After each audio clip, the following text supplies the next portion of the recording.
Bonjour, dans cette vidéo, nous allons corriger l'activité intitulée « Comment comparer des séries statistiques ».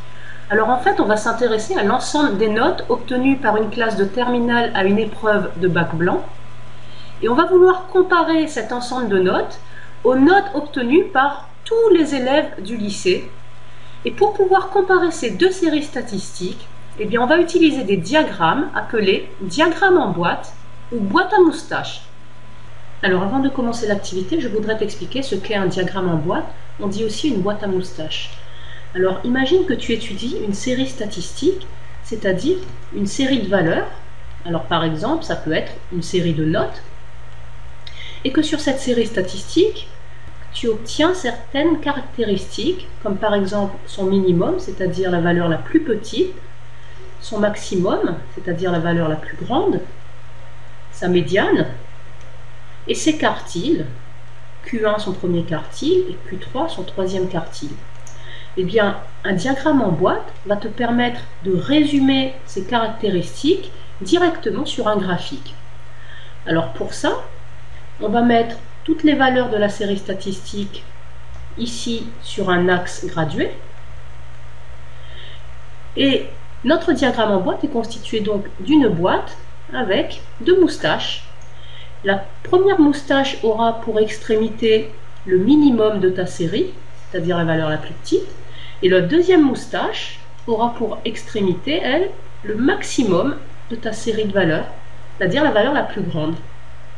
En ce qui concerne la boîte, elle aura pour extrémité tout d'abord Q1 le premier quartile et Q3 le troisième quartile, et la boîte sera partagée ici par la médiane de la série statistique. D'ailleurs, dans le coup de pouce qu'on te donne dans l'activité, on te dit que la boîte a comme extrémité le premier et le troisième quartile, Q1 et Q3. On te dit aussi qu'elle est partagée par la médiane. Et enfin, on te dit que les moustaches se prolongent aux valeurs extrêmes de la série, c'est-à-dire au minimum et au maximum de la série statistique. Donc pour résumer, un diagramme en boîte, ça va servir à représenter graphiquement certaines caractéristiques d'une série statistique. Donc maintenant que tu sais ce qu'est un diagramme en boîte, on peut lire l'activité. Lors d'une épreuve de baccalauréat blanc, un professeur compare les résultats de la classe de terminale A avec l'ensemble des résultats obtenus dans tout le lycée. Pour cela, il utilise des diagrammes appelés diagrammes en boîte à moustaches. Ils sont réalisés à partir de la série de notes des 24 élèves de la terminale A en jaune. Donc le diagramme en boîte pour la terminale A est ce diagramme jaune. Et celle de l'ensemble des 96 élèves du lycée en violet. Donc le diagramme en boîte des notes de tous les élèves du lycée est ici en violet. Et tu as ici sur l'axe gradué l'ensemble des notes qui vont de 3 à 17 sur 20. Dans la première question, il faut calculer l'étendue de la série terminale A et l'étendue de la série lycée. Donc, en ce qui concerne la terminale A, on va noter EA son étendue.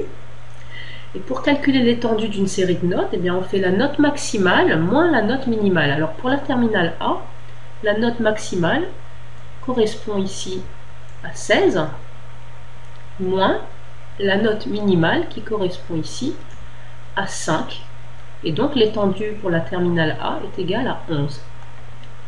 En ce qui concerne la série de notes de tout le lycée, je vais noter son étendue comme ceci, E lycée, et elle est égale à la note maximale obtenue moins la note minimale obtenue. Alors la note maximale dans tout le lycée c'était 17, moins la note minimale qui est égale à 3.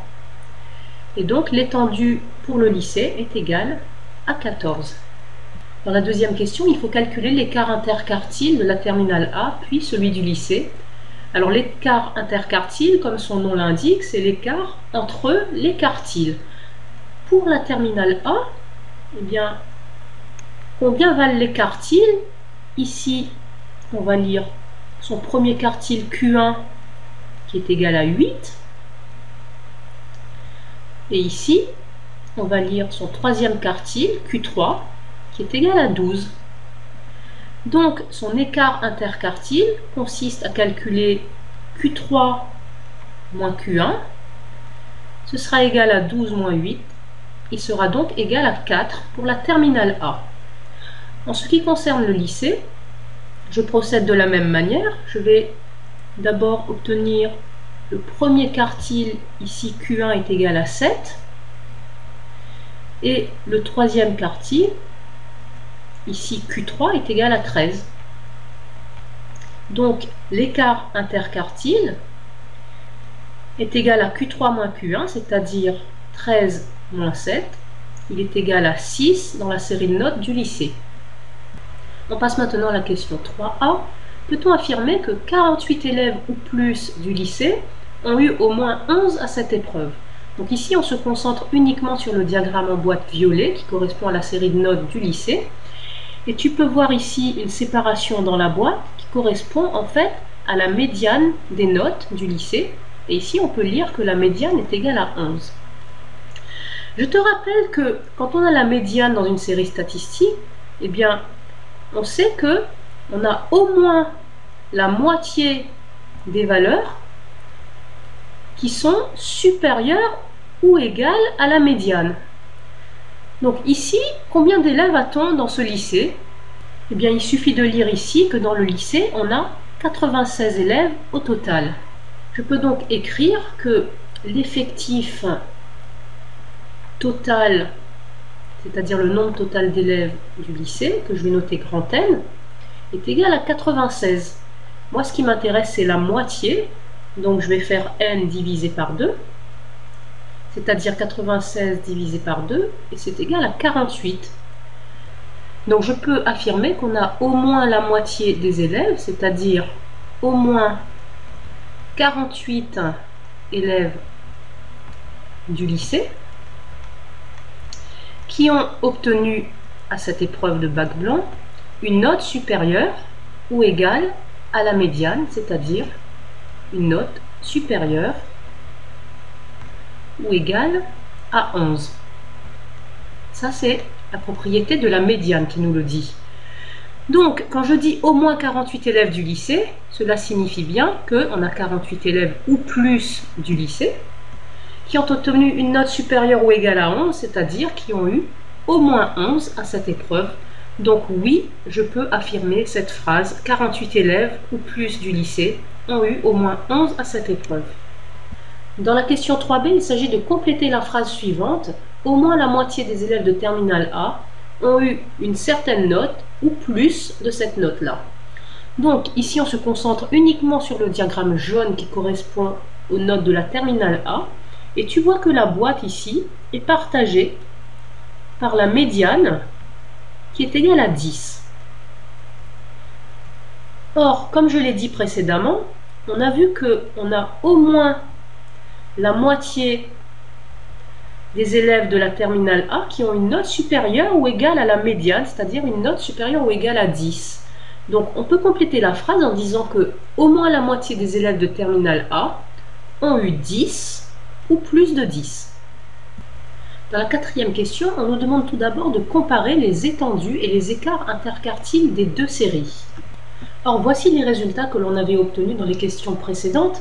En terminale A, on avait obtenu une étendue égale à 11 et un écart interquartile égal à 4. Au lycée, on avait obtenu une étendue égale à 14 et un écart interquartile égal à 6. Si on compare les étendues, tu vois que l'étendue au lycée est supérieure à l'étendue en terminale. Et si on compare les écarts interquartiles, c'est la même chose.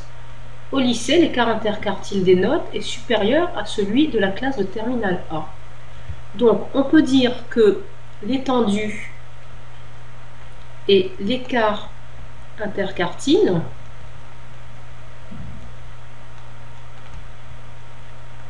sont plus importants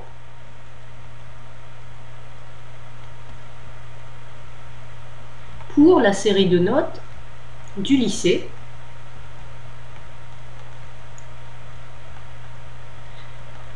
et il faut que tu saches que l'étendue et l'écart interquartile, en fait, dans une série statistique, ce sont des indicateurs de dispersion. Donc, plus ils sont grands et plus les valeurs sont dispersées. Donc ici, on peut dire que la dispersion des notes est plus grande pour l'ensemble du lycée que pour la terminale A. Donc, peut-on dire que les élèves de la terminale A ont des résultats plus homogènes que l'ensemble des élèves du lycée? Eh bien oui, on peut le dire, puisque dans l'ensemble des élèves du lycée, les notes sont plus dispersées qu'en terminale A. Donc en terminale A, les élèves ont des résultats plus homogènes que l'ensemble des élèves du lycée. Pour terminer cette vidéo, je voudrais que tu retiennes le point principal de cette activité. À quoi sert réellement un diagramme en boîte? D'abord, on l'a dit en début de vidéo, un diagramme en boîte sert à résumer graphiquement les caractéristiques d'une série statistique. Mais surtout, lorsqu'on a deux séries statistiques à étudier et qu'on représente leur diagramme en boîte l'un au-dessus de l'autre, eh bien les diagrammes en boîte servent à comparer ces deux séries statistiques.